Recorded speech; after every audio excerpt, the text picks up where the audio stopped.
నాగర్ కర్నూలు జిల్లాలో ఎస్ఎస్ఏ ఉద్యోగులు వినూత్న రీతిలో నిరసన చేపట్టారు. జిల్లా కేంద్రంలో సమగ్ర శిక్షా అభియాన్ ఉద్యోగుల నిరవధిక సమ్మె 14వ రోజుకు చేరింది.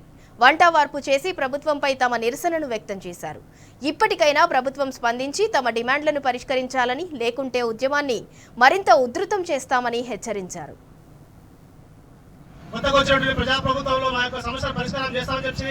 గౌరవ ముఖ్యమంత్రి రేవంత్ రెడ్డి గారు ఇచ్చినటువంటి హామీని నిలబెట్టుకోవాలనే ఉద్దేశంతో పలుమార్లు ప్రతి అధికారులకు వినతి పత్రాలు ఇచ్చిన వారి మెమోరాండం ఇస్తే కూడా వాళ్ళని పట్టించుకోకుండా ఇవాళ గౌరవ ముఖ్యమంత్రి గారు మీ సమస్యను పరిష్కారం చేస్తామని చెప్పేసి గతంలోనే ప్రతిపక్ష నాయకులుగా ఉన్నప్పుడు పిసిసి అధ్యక్షులు ఉన్నప్పుడు వరంగల్లోని ఏకశిలా పార్కు దగ్గర మీ సమస్య పరిష్కారమే ధ్యేయంగా పనిచేస్తాము, మా ప్రభుత్వం వచ్చిన తర్వాత చాయ్ తాగే లోపలనే మీ సమస్య పరిష్కారం చేస్తామని చెప్పేసి మీరందరూ కూడా మాకు విన్నట్టు ఉండాలి, ప్రభుత్వానికి మీరందరూ మద్దతు తెలపాలని ఆ రోజు చెప్పినటువంటి ముఖ్యమంత్రి గారు ఆ ముఖ్యమంత్రి గారి హామీ మేరకే ఇవాళ మేమందరం కూడా మా యొక్క న్యాయమైనటువంటి రెగ్యులర్ విషయాన్ని ప్రస్తావిస్తే ఇవాళ అదే ముఖ్యమంత్రి గారు నీరు దాల్చే విధంగా మా సమస్యను పక్కదారి పట్టించే విధంగా ప్రయత్నాలు చేస్తున్న ఈ సందర్భంగా మేమందరం కూడా మూకుముడిగా మా యొక్క న్యాయమైనటువంటి ఈ యొక్క సమస్యల సాధన కోసం అని చెప్పేసి ఇవాళ నాగర్ కర్నూలు జిల్లా కేంద్రంలో శాంతియుత నిరాహార దీక్ష చేస్తా ఉన్నాం. వంట వార్పు కార్యక్రమాన్ని ఇవాళ జిల్లా హెడ్ క్వార్టర్ యొక్క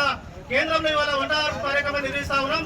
ఇప్పటికైనా రాష్ట్ర ప్రభుత్వం గౌరవ ముఖ్యమంత్రి గారు తెలంగాణ సర్వశిక్ష అభియాన్ ఉద్యోగుల పట్ల న్యాయమైనటువంటి డిమాండ్ నెరవేర్చే విధంగా ప్రయత్నాలు చేయాలి.